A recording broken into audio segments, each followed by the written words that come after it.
काय चाललंय?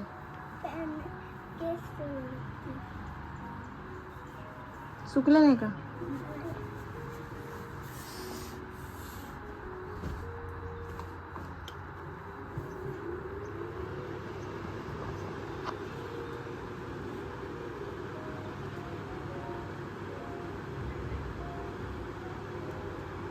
मागे हो.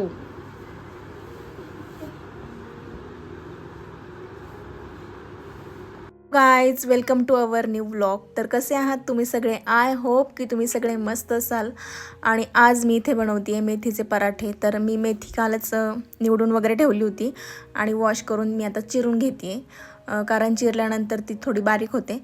आणि तुम्हाला जर मेथीचे पराठे कडू लागत असतील किंवा कडू लागत असतील त्यामुळं आवडत नसतील तर त्याच्यामध्ये तुम्ही थोडंसं मीठसुद्धा शिंपडून ठेवू शकता 15 मिनटं. त्याने काय होतं, मेथीचा थोडासा कडूपणा जो आहे तो कमी होतो. तर याच्यामध्ये मी गव्हाचं पीठ आणि डाळीचं पीठ घेतले, थोडासा ओवा घेतला आहे. हिरवी मिरची वगैरे यांना चालत नाही मुलींना, त्यांना त्रास होईल म्हणून मग मी लाल तिखट वापरले, थोडंसं हळद टाकली आहे. आपण जे काही बेसिक मसाले टाकतो तेच टाकायचे आहेत आणि आलं लसणाची पेस्ट मी यूज केली आहे इथे, एवढंच फक्त. आणि थोडंसं तेल वरतून आपल्याला घालायचं आहे. कलंजी होती माझ्याकडे म्हणून मी थोडीशी ॲड केली आहे त्याच्यामध्ये. तर तुमच्याकडे नसेल तर तुम्ही नाही घातली तरी चालेल. व्यवस्थित मीठ वगैरे घालून मी मळून घेतलेलं आहे ते पीठ. लगेच पराठा करायला घेतला कारण ऋत्विकाला मग लेट झाला असता आणि पराठा वीक चालू आहे त्यांचा, त्यामुळे तिला रोज एक पराठा द्यावा लागतो. तर आज मेथीचा पराठाची टर्न होती, त्यामुळे मग आज मेथीचा पराठा बनवते आहे. आजकालची मुलं ना हिरव्या भाज्या वगैरे खायला नकोच म्हणतात आणि पॅरेंट्ससुद्धा फोर्स करत नाही त्यांना. मग स्कूलमध्येच असं काही ना काहीतरी टीचर्सना ॲक्टिव्हिटीज वगैरे घ्यावी लागते, त्यामुळे तरी ॲटलिस्ट या मुलांच्या पोटामध्ये हिरव्या भाज्या जातात आहेत. आणि मेथीमध्ये फायबर आणि लोहाचे प्रमाण जास्त असते, ते पचनासाठी खूप चांगलं असतं. पण ह्या सगळ्या गोष्टी आपल्याला समजून नाही आहेत किंवा मग आपण एवढं लक्ष नाही देत. आणि तसंच ब्लडमधील शुगरसुद्धा कंट्रोल ठेवता येते.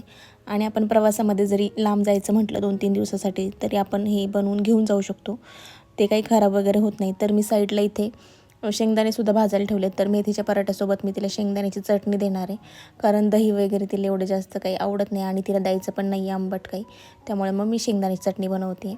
आणि अशा प्रकारचा जो आहे तो मेनू होता आजचा. स्कूलला जायची तयारी झालेली आहे आणि आज कलरफुल ड्रेस घालायचा होता, त्यामुळे मग व्हाईट आणि ब्लॅक कलर असं घातलेलं आहे तिने. बघू कशी तयार झाली.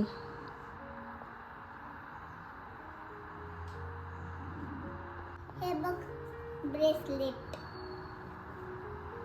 आवरा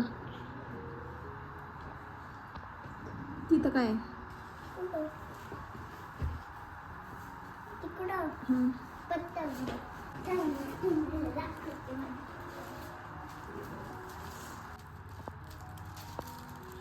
स्कूलमध्ये भेटली आहे.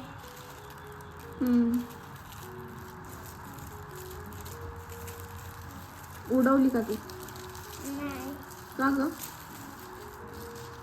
अगं, ते आहे ना, सगळ्यांनी उडवली पण माझ्या बाबांनी नाही उडवली. मला नाही उडवते, पण त्याला काय डोळ्याच नाही म्हणून काय नाही उडवली. मग बाबा तर आणत पण नाही ना दोरा ह्या पतंगाचा. मग मी कसं काय करू, कशी उडवू? मग म्हणायचं ना, मग मग ना, मग मी कशी मग उडवू? नाही मग मग मी कसं बोलू बाबांना? बाबा तर दोरा पण नाही आणते. उद्या सांगते आणायला. मला बोलताच नाही येत, तर माझा आवाज कमी झालाय ना. मग आता काय माझा आवाज कमी करू काय जास्त का मोठा करू? मी केला. का दीदीने केलाय?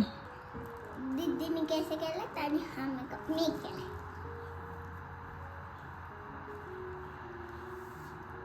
आपली कामं जे आहेत ना ते दिवसभर संपतच नाही. किती जरी केले ना तरी ते कमीच पडतात. तर तसंच झालं होतं माझं. मी आता इथे कपडे वगैरे वॉश केले होते आणि ते सुकायला टाकायचे होते आणि ऊन पण भरपूर होतं. त्याच्यामुळे म्हटलं की पहिल्यांदा कपडेच सुकायला टाकावेत आणि मग बाकीची कामं करावीत. आणि त्यावरच मला दिसलं की गॅलरीमध्ये जे प्लॅन्ट्स आहेत ना तर त्याची फुलं जी आहेत ते सुकून गेलेली आहेत आणि ते कट करणंच आहे. कारण ती खूपच सुकलेली आहेत. त्यांना जर कट नाही केलं तर मग नवीन ब्रँचेस फुटणार नाहीत. म्हणून मग म्हटलं ते सुद्धा आजच करून घ्यावं. आणि ते तर माझ्या आवडीचं काम आहे, त्यामुळे त्याला कंटाळा येतच नाही मला. मग म्हटलं हे पटपट आवरून घ्यावा आणि त्याचे ब्रँचेस कट करून घ्यावे.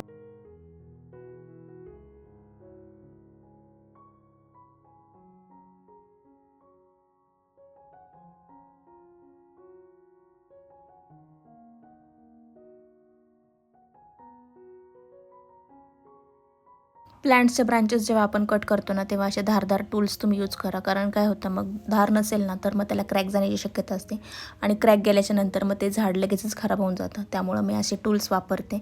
प्लॅन्ट्स तुम्ही जेव्हा कट करता तेव्हा जास्त कट होणार नाही याची सुद्धा काळजी घ्या. कारण तुम्ही जर खूपच कट केलं तर ते मरण्याची सुद्धा शक्यता असते. त्यामुळे वरच्या वरच तुम्ही ॲटलिस्ट 25% प्लॅन्ट जे आहे तुम्ही कट करून घ्या.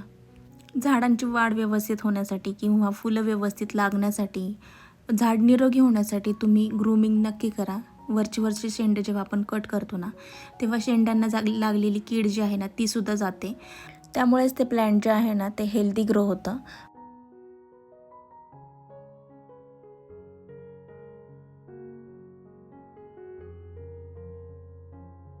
हे जे पामचं ट्री आहे ना तर ते मी लास्ट इयरला आणलं होतं आणि आणल्यापासून ते घरातच होतं. मी फक्त पावसाळा वगैरे असेल तेव्हाच त्याला बाहेर काढायचे, कारण पावसाचं पाणीसुद्धा त्याला मिळालं पाहिजे म्हणून. तर यावेळेस त्याने एवढी ग्रोथ धरली आहे ना की मी आणलं तेव्हा त्याला फक्त 3च फांद्या होत्या. तर माझ्याकडे जर फोटो असेल तर मी इथे कुठेतरी लावून देईल तुम्हाला. तर आणि इतकी छान ग्रोथ घेतली आहे ना त्याने. मग मी आत्तासुद्धा त्याला घरामध्ये आणले, कारण त्याचे काय होत होतं उन्हामुळे ब्रांचेस जे आहेत ना त्या येल्लो पडत होत्या आणि सुकायलासुद्धा लागल्या होत्या. त्यामुळे मग मी त्याला घरातच घेतलं होतं. म्हटलं की थोडंफार त्याचंसुद्धा ग्रूमिंग करावं आणि हे आवडत नसलं तरी ते करणं आहेच, कारण त्यांच्या हेल्थसाठी हे खूप गरजेचं आहे. त्यामुळे म्हटलं की याचीसुद्धा जी काही पिवळी वगैरे पानं आहेत त्यात ते काढून टाकावीत. कारण काय होईल की नंतर त्यांची वाढसुद्धा छान होईल आणि दिसायलासुद्धा छान दिसेल.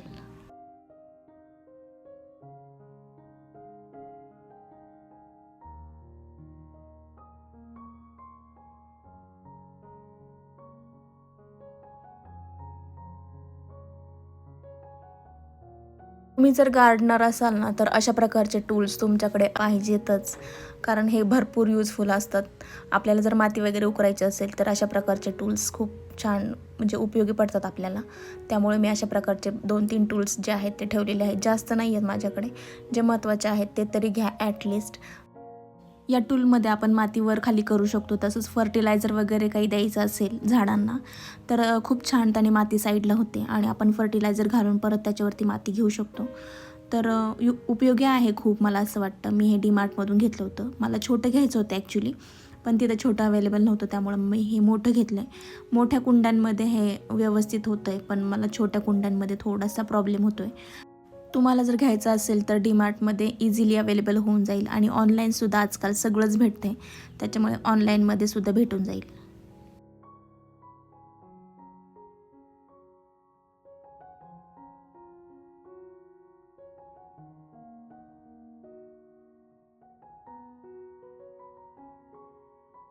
खराब पानं काढल्याच्या नंतर कसं दिसतंय तुम्ही पाहू शकता. खूप छान हिरवंगार आणि टवटवीत असं दिसतंय आणि ग्रूमिंग करणं हे खूप गरजेचं आहे, आता कळालंय. हा आवडला, पण तुम्हाला माझे डान्स दाखवू का? दाख म्हण कशी म्हणता. थांबा रेडी राहत. स्कूलमधून आल्या असं काहीतरी चालू होतं घरी. त्याच्यामुळे काय करते मी, ती यायच्या आधीच सगळं काम जे आहे ते मी आवरून घेते. कारण तिच्यासोबत जर एंगेज झालं ना मग 2 तास 3 तास कुठे जातात हे कळतच नाही. आणि पाहू शकता तुम्ही एनर्जी लेवल. लहान मुलांना कुठून एवढी एनर्जी येते ना तेच मला काही कळत नाही. हे झेड प्लांटसुद्धा मी गॅलरीतून आतमध्ये आणले, कारण मी एका व्हिडिओमध्ये पाहिलं होतं की हे जे आहे ना प्लांट ते आपण घरामध्ये ठेवायचं असतं आणि मेन डोअरच्या समोरच ठेवायचं असतं. म्हणून मग म्हटले की आता हे ठेवून द्यावं मेन डोअरच्या समोरच आणि याला जास्त पाणी वगैरे घालावं लागत नाही. मला एवढंच माहिती आहे की त्याला जास्त पाणी घालायचं नसतं म्हणून. आणि तुम्हाला जर याच्या बाबतीत अजून काही माहिती असेल तर प्लीज माझ्याशी शेअर करा. मला वाटतं सगळीच मुलं जे आहेत ते स्कूलमधून आल्यानंतर सगळा काही रिपोर्ट जो आहे तो आपल्या मम्मांना बाबांना वगैरे देत असतील. तसंच आमच्या घरीही चालतं. तर अशा या गप्पांसोबतच मी आजचा आपला व्लॉग जो आहे तो इथेच एंड करते. तुम्हाला आजचा आपला व्लॉग कसा वाटला हे मला कमेंट करून नक्की सांगा. व्हिडिओ जर आवडला असेल तर व्हिडिओला लाईक नक्की करा. भेटूयात परत एकदा अशाच एका नवीन व्लॉगसोबत. तोपर्यंत सगळ्यांनी काळजी घ्या. बाय.